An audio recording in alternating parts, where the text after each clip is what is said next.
Welcome everyone, holding by the Noahide laws. Again, I want to welcome everyone, holding by the Noahide laws. And speaking about Dinim, the setting up of law court. So last week, we spoke about the early commentators, the Rishonim. Looking for support of the Rema, Ramosha Isserlis, in that Noahide laws, Noahide Dinim, are the same as Jewish civil monetary law, i.e. Choshen Mishpat. So at the end, what do we find? Most rabbinic authorities, most poskim, do not agree with the Rema's conclusion. Right? Pretty much, vast majority go against what the Rema says. Now, we looked at the Ramban, Nachmanides, and some have read into the Ramban as a precedent. In other words, proof for the Rema. But again, many rabbinic authorities disagree and say it's either not connected, right, or seemingly contradicts what the Rema said. Now, we also looked at many rabbinic authorities who hold that Noahide laws, Noahide Dinim, neither based upon nor identical to Choshen Mishpat, right? To Jewish monetary law, right? And civil law. Now, there are two aspects over here. One is procedural, that Dinim require establishment of courts, administration of justice. The judge, the other Noahides, right? Other Noahide laws. That's one thing. There's substantive, that these courts are expected to make additional laws, decrees, to preserve order, maintain society. Because if you didn't have them, if you didn't have these laws, society would be worse. Right? Totally worse. Much more corrupt and everything else that goes on. They also fall out under Dinim, not under any other category of Noahide law. Now, when we look at the procedure requirements, my question comes up a lot. People have asked, how do I set up my own law court? How does it work? Right? What's the requirement? What's the procedure over here? And the first is the Noahide courts have to enforce other Noahide laws. Right? In the first class we gave 2 weeks ago, we saw that from the Rambam. They have to be able to enforce other Noahide laws. One thing. Second thing is they must judge Noahide laws according to their Torah details, as commanded to Noahides. In other words, they have no right to judge otherwise when it comes to the other 6 laws. However, Noahides can judge other decrees established by their courts as needed. In other words, they can't go outside their boundaries when it comes to the other 6 laws. They have to be within the boundaries of the Noahide laws. Not only that, they have to judge according to minimal procedural requirements. Right? Also clear from the Rambam. Right? Now, going into that, all these details, right? A lot of them, what we're going to delve into, are mainly theoretical. Right? We'll speak about it, but we're not going to delve that much, into it, because again, a lot of it's probably, as we'll see, is not practical. Another thing is Noahide courts must administer death penalty for infractions of the Noahide laws. In other words, not everything that Noahide transgresses is liable for death penalty. There are things that are, but many things are not. So it depends, but they have to be able to do that. They have to be able to administer a death penalty. Now, you look at Dinim in general, it grants Noahides right to make laws, judge according to the needs of their own societies, right, and cultures. So, if they preserve society, very good. That would seem to have biblical authority. According to the Ramban, Rabbi Yaakov Anatol, yeah, but there are different views how the Rambam would characterize such laws. Maybe it's not rabbinical, maybe it's not a Torah obligation, maybe it's only rabbinical. But if they uphold the laws the way they should, It comes out they're upholding the biblical authority. So therefore, if the courts declare certain financial transactions illegal, and they say, hey, you can't go over and do this, even if the Torah says it's okay, they become biblically prohibited according to this law of Dinim. Right? According to this Noahide law of Dinim. Not only a civil crime, but a religious sin. And a court may also impose any punishments reasonably required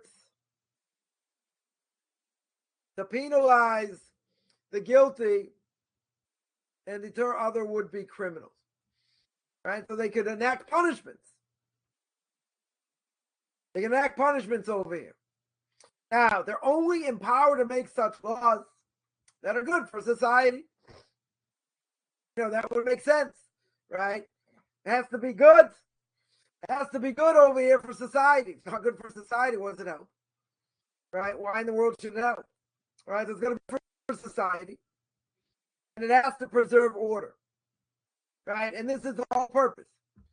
Right? When we started in the first level, the whole purpose of Dinim, is to make order over here. Courts may not pass wicked or decadent laws. Like when I Sodom and Gomorrah and other corrupt nations. Not allowed to do that. They have to be on the up and up. Right? They have to do what they need to do in a proper way. So they can't make additional laws, but can judge laws as they deem necessary. They can't make up like all these laws. Right? They judge what they feel is necessary. Now, when you think about it, it seems kind of complex. How do you know what to do? Right? I didn't know what to do over here. How do they know when something is deemed necessary or not? Right? So, that's tough. That's dependent on us. And the Jewish people. They would have to go to rabbinic authority and ask. Is this something we should do? We shouldn't do? Etc. Now, what about today? What goes on today? The person's going to say, what about modern courts? Modern courts do not fulfill this requirement. Right? Definitely does not fulfill this requirement of the Noahide laws. They don't enforce all the Noahide laws. They don't punish properly those that are enforced. Now the question is, if true, does this lack of proper enforcement or penalization, does that mean these courts are not fulfilling the mitzvah of Dinim? If they can't reinforce it, right? They don't punish properly. That could uproot the whole thing. If they're not fulfilling Dinim, if they're not fulfilling this aspect, are they valid? Are they valid courts of law in the eyes of the Torah? Does it invalidate the substantive decrees made? Maybe it's going to uproot everything. Totally uproot everything. Now, this is obviously something serious, got unbelievable repercussions. If it's valid, then it's a mitzvah to use those courts. Right? In other words, they do what they need to do. It's valid, very good. And they participate in the justice system and their respective rulings. If it's invalid, you're not allowed to use these courts. You can't participate in them. They don't have power to do what they need to do. Right? So how can a person participate in them? So, and if a person would, it's like the left doing what the right says you shouldn't do. So it constitutes theft. Theft is death penalty. Right? So in other words, if a person would Mickey Mouse courts, there would be theft. There's theft, death penalty. Total death penalty. They'd be guilty of murder. Now, today's courts don't enforce Noahide law. Right? We'll take that as a given. They do not enforce Noahide laws. Furthermore, judges, lawyers, witnesses, other officials of the courts do not themselves conscientiously observe all the Noahide laws. Gets worse, right? They don't observe it. And if they do, maybe it's only because of a reason. not because of religious motivation. Problem. This would be a major problem. However, we observe the Noahide laws for such a reason. Out of what? Out of reason or religious innovation, it's valid. Still valid. Coffman would say you get a C-, but it's valid. We hold it's valid. They're Noahides, but only Chochmas Umas Ha'olam. They only consider the wise. They're not considered Chasidei Umos Ha'olam. Not considered the pious. In other words, they're using law courts they shouldn't use. That means they're not Noahide? No. It can mean they're Noahides, they're just not doing it the best way.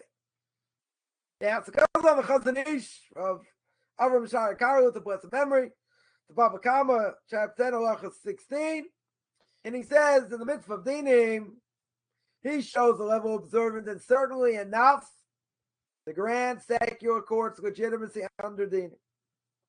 But he makes a distinction. What's the distinction? What about the validity of the courts? For procedural and substantive aspects of the law. So there's a difference. If it's procedural, a Noahide court to judge others according to Noahide law and the requirements of the Torah, what do I need? Judges and officials must themselves be believing, religiously motivated Noahides. This is a crucial thing. So it makes no sense to empower an idolater to judge Noahides according to Noahide law, right? That'd be the opposite. Why in the world do you have an idolater judging Noahide law? That's one thing. And substantive for the laws passed to preserve society. We can appoint judges and courts as needed. Now, these officials don't need to be committed Noahides. Why not? Because they're not judging or administrating the purely Noahide aspect of Dinim. So, what about modern courts? How do modern courts fit in here? The modern courts, where do they get their authority from? Substantive aspect of Dinim. So therefore, if they get their strength from that, they're fulfilling the mitzvah of Dinim. That's the root. That's the root over here. In other words, not just you're going to tell me it's preserving order, right? That's what they're obligated to do. That's not the only thing. Therefore, they're valid courts of judgments, right?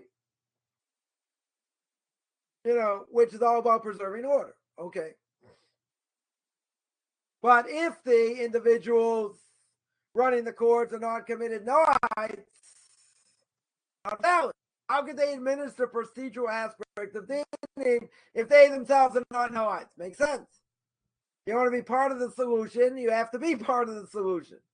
You can't be outside those aspects and say, oh, that's okay. I'm not a full-blooded Noahide, so what? So why can't I judge? It's like someone once asked me many years ago. They said, you're becoming a rabbi, an Orthodox rabbi. So if you have can you use, a secular law degree for such a thing? Kind of funny you think about it. What does a secular law degree have to do with being a rabbi? Seemingly nothing. You'll say, oh, Jewish law, secular law, same thing. No. Totally not the same thing. Totally not the same thing. Right? Markesha would say, what's the difference? What's the connection? Right? Somebody like that has no connection. They have absolutely zero connection to what they're doing. So therefore, how could they judge? Now, it's an interesting thing comes out over here. Because we said before, most judges, most officials, most witnesses are only valid according to the customs and needs of society. So they can only administer matters by substantive laws. They can only do things according to that in decrees they made. However, does not mean they're allowed to judge or administer those procedural aspects. So the Chazon Ish had a very important conclusion here. Chazon Ish understood modern courts today Modern courts today, they do not have the ability to give over death penalty. They don't have the power. Right? If someone transgresses the Noahide laws. But courts can only impose the death penalty when most of society and the courts keep the Noahide laws. Obviously for the right reason. But they don't have the power today. So since the courts today don't have the right to impose it, i.e. the death penalty for murder. Now, most Torah authorities impose the death penalty for that reason. But what about preserving order? What do we say about preserving order? We may impose the death penalty if society absolutely requires it as a criminal deterrent. Right? That whole question that Rabbi Moshe Feinstein brings down. Choshen Mishpat, number 2, number 68. Now, there's a whole thing going on in Israel today. Because the recent terrorist attacks, if a terrorist gets wounded or whatever, they don't actually get killed. Can you impose death penalty? There are people who want to bring the death penalty. Right? So here, even, for the sake of preserving order, maybe you can oppose it. A lot of rabbinical authorities say no. But here, death penalty would fall under the subsequent substantive aspect of Dinim. Right? And again, this is a debate. As a deterrent, whether it be a good thing to potentially stop, terrorists. Probably won't, because they have no value for life. Right? So they don't really care either way. But, in general, maybe it'll stop other people. Now, that's good according to the Chazon Ish. But many rabbinical authorities hold that even according to the Rema, Dinim impose the Jewish legal system upon non-Jews, then they would agree to the validity of more secular courts. Comes on the Minchas Yitzchak, one of the Torah giants of the last generation, and number 452, discusses this issue, and he says that the Rema holds Noahides may not initially establish a legal system in lieu of the Jewish legal code. But if they already did, then it's binding. So he says, really, they're not allowed to. But if they did, okay. But if they did, then, a different issue. All right? And the last thing here is, I have to be judged in Bais. They decide among themselves, I want to judge in the rabbinical court. Now, really, they could, technically speaking. Why would they want to? Some Noahides have asked their cases judged by Bais. Why? Because they want to go according to God's law. They want to go according to the Torah law. But Dinim, the Noahide laws are also God's law. What's the difference? Same thing. It's also God. Now, someone will say, isn't it true? Modern courts are not fulfilling Dinim to the ideal way. True. That may very, very well be true. I won't necessarily disagree. Okay. But today's rabbinical courts are also not operating ideally either. And we spoke about that before. Not the same power they had before. But 2 Jews are obligated to go to a rabbinical court. Certainly not, not one, okay, in theory.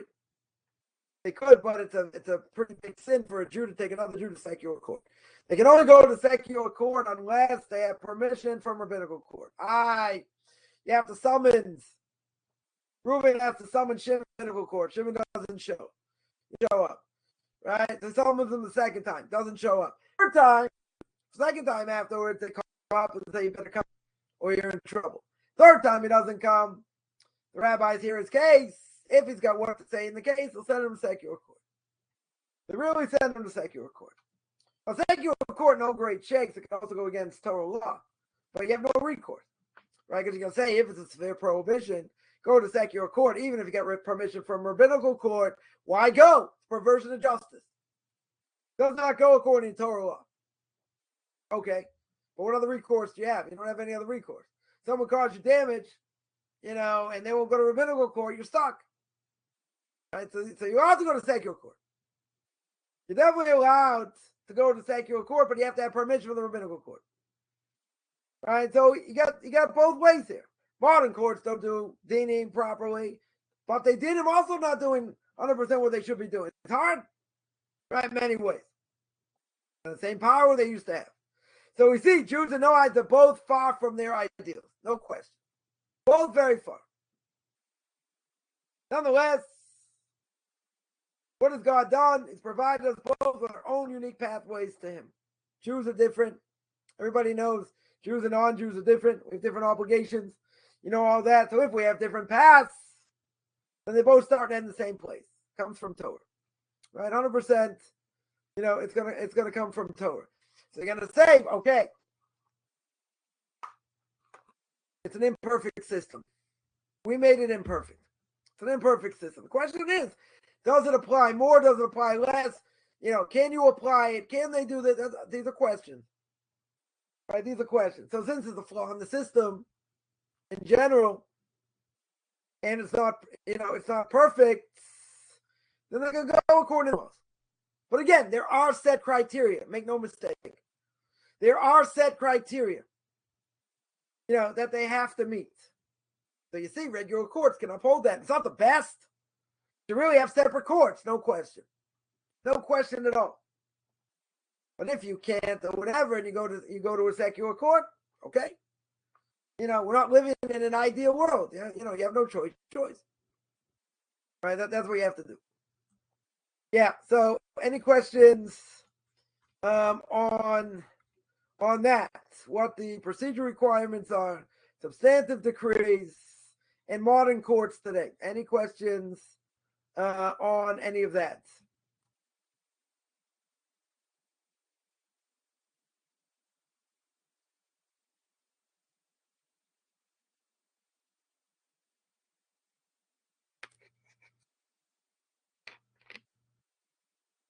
Or any general questions?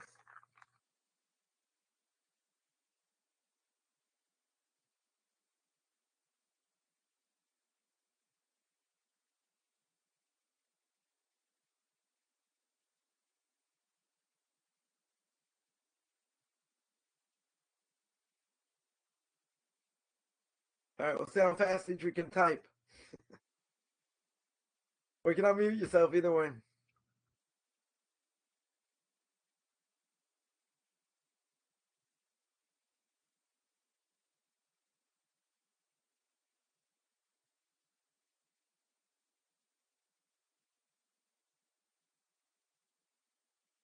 All right, you're gonna email me. Very good.